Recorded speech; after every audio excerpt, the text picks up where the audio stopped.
સમગ્ર ગુજરાતમાં લોકસભા ચૂંટણીનો જંગ જામેલો જોવા મળી રહ્યો છે ત્યારે હવે ઉમેદવારી ભરવાની તારીખ પણ નક્કી થઈ ગઈ છે અને જાહેર થઈ ગઈ છે ત્યારે ઉમેદવારો પોતપોતાની ઉમેદવારી નોંધાવવા માટે તૈયારીમાં લાગી ગયા છે અને બનાસકાંઠાની વાત કરવામાં આવે તો ભાજપમાંથી ડોક્ટર રેખાબેન ચૌધરી ઉમેદવાર છે અને તેઓ તારીખ 16 એપ્રિલના રોજ પોતાનું ઉમેદવારી ફોર્મ ભરવા માટે જવાના છે ત્યારે તેમની સાથે તેમના પ્રચારકો સહિત ભારતીય જનતા પાર્ટીના આગેવાનો બૂથના કાર્યકર્તાઓ હાલથી જ તૈયારીઓમાં લાગી ગયા છે।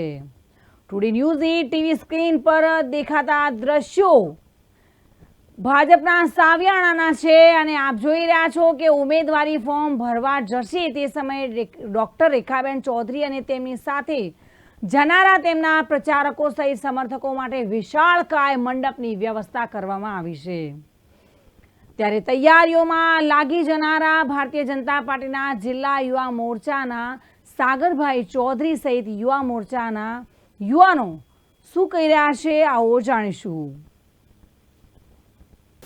લોકસભાની ચૂંટણીનો જંગ જામ્યો છે ત્યારે સમગ્ર ગુજરાતમાં એક ચર્ચિત બેઠક છે બનાસકાંઠા જિલ્લાની, કારણ કે મહિલા વર્સિસ મહિલા ઉમેદવાર છે ત્યારે આપ જોઈ રહ્યા છો આ સાવિયાણો दूर दूर સુધી નજર ન પહોંચે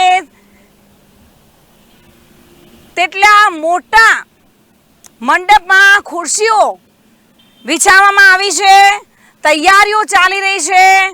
તારીખ 16 એપ્રિલના રોજ બનાસકાંઠા જિલ્લાના ભાજપના ઉમેદવાર વિજય મુહૂર્તમાં પોતાની ઉમેદવારી નોંધાવવા જઈ રહ્યા છે, પોતાનું ફોર્મ ભરવા જઈ રહ્યા છે, તેની તડામાર તૈયારીઓ ચાલી રહી છે। આપણી સાથે જોડાયા છે યુવા મોરચાઓના આગેવાનો અને તેમાં પણ ખાસ યુવા મોરચાના જિલ્લા પ્રમુખ સાગરભાઈ ચૌધરી।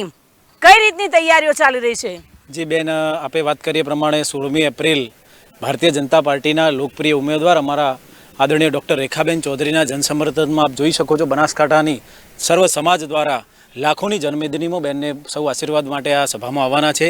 સભા બાદ રેલી સ્વરૂપમાં સૌ આગેવાનો દ્વારા, સૌ કાર્યકર્તાઓ, સૌ સમાજના શુભચિંતકો દ્વારા ફોર્મ ભરવા પણ જવાના છીએ। ખૂબ ભારતીય જનતા પાર્ટીના બૂથ પરના કાર્યકર્તાઓ એક પ્રચંડ જીતનો પણ વિશ્વાસ ઊભો કર્યો છે। કયા કયા મહાનુભાવો અહીંયા પધારી રહ્યા છે? બેન, ભારતીય જનતા પાર્ટીના કાર્યકર્તાઓ અને ભારતીય જનતા પાર્ટીનું પ્રદેશ અને પાર્લામેન્ટરી બોર્ડ મોવડી મંડળ એ આગેવાનોને અહીંયા ભારતીય જનતા પાર્ટીના ડૉક્ટર રેખાબેન ચૌધરીના સમર્થનમાં એ આગેવાનોને પણ ઉપસ્થિત કરવાનું છે। સમય શું છે? સવારનો 8:30-9 વાગ્યાનો સમય છે। સૌથી પહેલાં સભા થશે, સભા બાદ ભોજન સાથેનો આ કાર્યક્રમ છે। ત્યારબાદ 10 વાગ્યાના આસપાસમાં અહીંયા રેલી સ્વરૂપે કલેક્ટર કચેરીએ બેનના ફોર્મ ભરવા માટે સૌ શુભચિંતકો દ્વારા જવાના છીએ। જી, ઘણું મોટું આયોજન છે સાગરભાઈ, મોટો મંડપ વિશાળ છે વધારે પડતો, કેટલી સંખ્યા આનો અનુમાન લગાવી રહ્યા છો? બેન, મારા અંદાજ પ્રમાણે 1 લાખથી વધુ જન્મદિની આ આશીર્વાદ સભામાં પધારવાની છે અને બનાસકાંઠામાં તમામ બનાસવાસીઓએ એક પ્રચંડ જીતનો એક વિશ્વાસ પેદા કર્યો છે અને મને લાગે છે કે આપ પણ જોઈ શકો છો લાખોની સંખ્યામાં જન્મદિની પ્રકારનું મંડપની પણ અમે વ્યવસ્થા કરી છે, ભોજનની પણ વ્યવસ્થા પૂરતી પ્રમાણમાં કરવામાં આવી છે અને કોઈ પણ પ્રકારની તકલીફ ન પડે એ પ્રકારની સુંદર વ્યવસ્થા અહીં ઊભી કરવામાં આવી છે। ચૂંટણીને લઈને યુવાઓમાં કેવો ઉત્સાહ છે? બેન, યુવા મોરચાનું કામ તો ભારતીય જનતા પાર્ટીના બૂથ પરના કાર્યકર્તાઓને એ યુવા મોરચો ફ્રન્ટ લીડ ઉપર કામ કરતો જ હોય છે। આ ટીમમાં પણ યુવા મોરચો ઘેર ટુ ડોર બેનના નરેન્દ્રભાઈ મોદી સાહેબના કામો, ભારતીય જનતા પાર્ટીએ કરેલા કામો લોકો સુધી પહોંચાડવાનું કામ યુવા મોરચો આજે કરી રહ્યો છે। શું કહેશો, યુવા મોરચો ભાજપને લીડ અપાવવા માટે થનગની રહ્યો છે?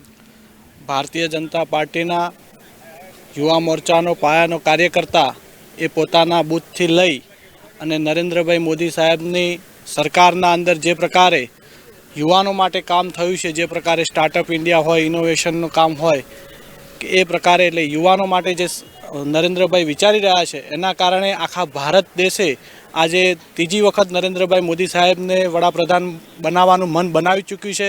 એના અંદર બનાસકાંઠાના યુવાનોએ પણ મન બનાવી દીધું છે અને રેખાબેનને જંગી બહુમત સાથે દિલ્હી પહોંચાડશે। જી, આપ યુવા છો, જિલ્લામાં ક્યાંક ક્યાંક થોડો ઘણો વિરોધ પણ જોવા મળી રહ્યો છે, ક્યાંય વાંધો આવે એવું લાગે છે ખરી? બેન, જરાય વાંધો આવે એવું છે નહીં। યુવાઓ એ ભારતીય જનતા પાર્ટીના યુવા મોરચો એ ભારતીય જનતા પાર્ટીનું હૃદય છે અને આપણા યુવાનોના હૃદય સમ્રાટ નરેન્દ્ર મોદી છે. એટલે યુથ આઇકોન તરીકે જેમને યુવાઓ સ્વીકારે છે એટલે કોઈ જ વાંધો આવ્યો એમ નથી. બધાએ નિર્ણય કરી દીધો છે કે જે ભારતીય જનતા પાર્ટીએ 5 લાખથી વધુ મતની જીતનું ટાર્ગેટ આપ્યું છે એ જરૂરથી યુવાઓ એને પૂરું પાડશે. જી જી, આપ પણ જવાબદાર છો, ભારતીય જનતા પાર્ટીમાં જવાબદારી નિભાવી રહ્યા છો. શું કહેશો, આ વખતની ચૂંટણીના અંદર કેવો રંગ જામશે? આ વખતની ચૂંટણીમાં બેન કોઈ જ અહીંયા બધા જે વાત કરી રહ્યા એવી કોઈ ટક્કર નથી. બનાસકાંઠાની 36 કુમોએ એક મુઠ્ઠી વાળીને ગાંઠ બાંધી લીધી છે કે નરેન્દ્રભાઈ મોદી સાહેબને ત્રીજી વખત વડાપ્રધાન બનાવવાના છે અને દેશને સર્વોચ્ચ ઊંચ પર લઈ જવા માટે દરેક લોકો 7 તારીખે ભારતીય જનતા પાર્ટી અને આપણા ઉમેદવાર રેખાબેન ચૌધરીને મત આપવાના છે. જી જી, તો યુવા મોરચાના પ્રમુખે અને તેમના સાથીદારોએ આહવાન કર્યું છે કે 1 લાખથી પણ વધુ લોકો જ્યારે રેખાબેન ચૌધરી અહીંયાથી ફોર્મ ભરવા જવાના છે ત્યારે તેમની સાથે રેલીમાં જોડાવાના છે. Reena Parmar, today news Gujarati. તો આપે જોયું તે રીતે યુવા મોરચાના યુવાઓએ જણાવ્યું, અબ કી બાર ફિર સે મોદી સરકારના સૂત્ર સાર્થક કરવા મથામણ કરી રહ્યા છે.